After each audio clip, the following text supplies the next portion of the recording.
আসসালামু আলাইকুম। আমরা কম বেশি সকলে হোয়াটসঅ্যাপ ব্যবহার করি। তো আমরা অনেকে চাচ্ছি যে আমাদের হোয়াটসঅ্যাপ প্রোফাইল থেকে আমাদের হোয়াটসঅ্যাপ নাম্বারটা হাইড করতে, যাতে করে আননোন কোনো পার্সন আমাদের হোয়াটসঅ্যাপ প্রোফাইল থেকে নাম্বারটা দেখতে না পারে।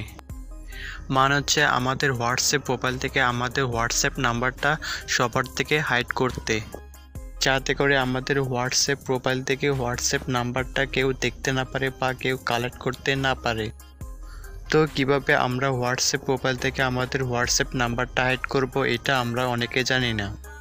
তো আজকের ভিডিওতে দেখাবো যে কীভাবে আপনার হোয়াটসঅ্যাপ প্রোফাইল থেকে আপনার হোয়াটসঅ্যাপ নাম্বারটা হাইড করবেন। তো আর বেশি কথা না বাড়িয়ে চলুন আজকের ভিডিওটা শুরু করি। তো ফার্স্ট অফ অল আমাদেরকে হোয়াটসঅ্যাপ ওপেন করে নিতে হবে। হোয়াটসঅ্যাপ ওপেন করার পরে উপরের দিকে 3 ডটের উপর ক্লিক করবেন। 3 ডটের উপর ক্লিক করার পর নিচের দিকে দেখবেন সেটিংস, এই সেটিংসের উপর ক্লিক করবেন। তারপরে ইন্টারফেসটা এরকম শো করবে। তো আপনি এখানে উপরের দিক থেকে অ্যাকাউন্টের নিচে দেখবেন প্রাইভেসি, আপনি সিম্পলি প্রাইভেসির উপর ক্লিক করে দিবেন। তো আপনি এই প্রাইভেসি সেটিংসের মাঝ বরাবর দেখবেন অ্যাবাউট, আপনি সিম্পলি এখানে অ্যাবাউটের উপর ক্লিক করে দিবেন। অ্যাবাউটের উপর ক্লিক করার পর এখানে দেখবেন who can see my about, মানে হচ্ছে এই হোয়াটসঅ্যাপের মধ্যে আমার সম্পর্কে বা আমার বিষয়ে কারা কারা দেখতে পারবে।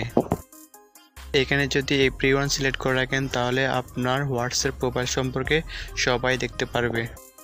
যদি মাই কন্ট্যাক্ট সিলেক্ট করে রাখেন তাহলে আপনার ফ্রেন্ডরা শুধু দেখতে পারবে। যদি আপনি মাই কন্ট্যাক্টস এক্সেপশন সিলেক্ট করে রাখেন তাহলে আপনি যাদেরকে সিলেক্ট করে রাখবেন শুধু তারাই দেখতে পারবে।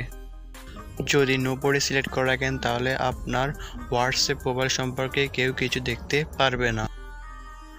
যেহেতু আপনার হোয়াটসঅ্যাপ প্রোফাইল থেকে আপনার বিষয়ে কেউ কিছু দেখতে পারবে না, সুতরাং আপনার হোয়াটসঅ্যাপ নাম্বারও দেখতে পারবে না। সুতরাং আপনি এইভাবে খুব সহজে আপনার হোয়াটসঅ্যাপ প্রোফাইল থেকে আপনার হোয়াটসঅ্যাপ নাম্বারটা হাইড করে নিতে পারবেন। তো ভিডিওটি যদি আপনার কাছে হেল্পফুল মনে হয় তাহলে ভিডিওতে একটা লাইক করে দিবেন এবং চ্যানেলটা সাবস্ক্রাইব করে পাশে থাকবেন। আসসালামু আলাইকুম।